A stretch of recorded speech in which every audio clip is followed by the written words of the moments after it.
নমস্কার, ইউটিউবে ধর্মকথা চ্যানেলে আপনাদের সকলকে জানাই স্বাগত। আজকে আমরা জানবো একটি গাছ সম্পর্কে। জ্যোতিষীরা বলছেন যে এই গাছটি নাকি বাড়িতে লাগালে চুম্বকের মতো ঘরে টাকা টেনে নিয়ে আসে। এই গাছটি সম্পর্কে জানবো যে গাছটি কোথায় লাগানো যায় এবং কোন দিকে লাগানো যায়। আসুন তাহলে ভিডিওটি দেখে নেওয়া যাক। বাস্তুশাস্ত্রে কিছু গাছকে খুব শুভ বলে মনে করা হয়। বাড়িতে এই গাছগুলি লাগালে আশীর্বাদ আসে এবং সুখ সমৃদ্ধি ও উন্নতির দরজাও নাকি খুলে দেয়। এরকম একটি উদ্ভিদ হলো ক্র্যাসুলা প্লান্ট। এটি জেট প্লান্ট নামেও পরিচিত। লোকেরা এটিকে অর্থ আকর্ষণ চুম্বকও বলে, কারণ এটি ঘরে রাখার পরে অর্থ পাওয়ার সম্ভাবনা তৈরি হতে শুরু করে। এই গাছটি দেখতে খুব ছোট হলেও এর প্রভাব অনেক বেশি। এটি সহজেই বাড়িতে, অফিস, দোকানে যে কোনো জায়গায় রাখা যায়। অর্থ আকর্ষণের বিশেষত্বের কারণে ক্র্যাসুলা গাছকে money plant, good luck plant এবং মোহিনী প্লান্টও বলা হয়।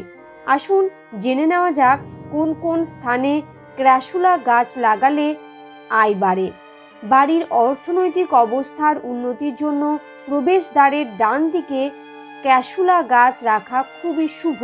যদি তা সম্ভব না হয় তবে বাড়ির প্রধান ফটকেও রাখা যেতে পারে। এটা করলে উন্নতির পথ খুলে যায়। একইভাবে কর্মক্ষেত্রে ক্র্যাসুলা গাছ রাখাও খুব শুভ। এটি কর্মক্ষেত্রের দক্ষিণ পশ্চিমে রাখলে ইতিবাচকতা আছে। ব্যক্তি আরও ভালোভাবে কাজ করতে সক্ষম হয় এবং সে দ্রুত পদোন্নতিও পায়। এই উদ্ভিদ ভিতরে রাখা যেতে পারে, তবে এর জন্য ভালোভাবে খেয়াল রাখতে হবে। ক্র্যাসুলা উদ্ভিদ বারান্দায় রাখা যেতে পারে। একইভাবে কর্মক্ষেত্রে ক্র্যাসুলা গাছ রাখাও খুব শুভ। এটি কর্মক্ষেত্রের দক্ষিণ পশ্চিমে রাখলে ইতিবাচকতা আছে। ব্যক্তি আরও ভালোভাবে কাজ করতেও সক্ষম হয় এবং সে দ্রুত পদোন্নতি পায়।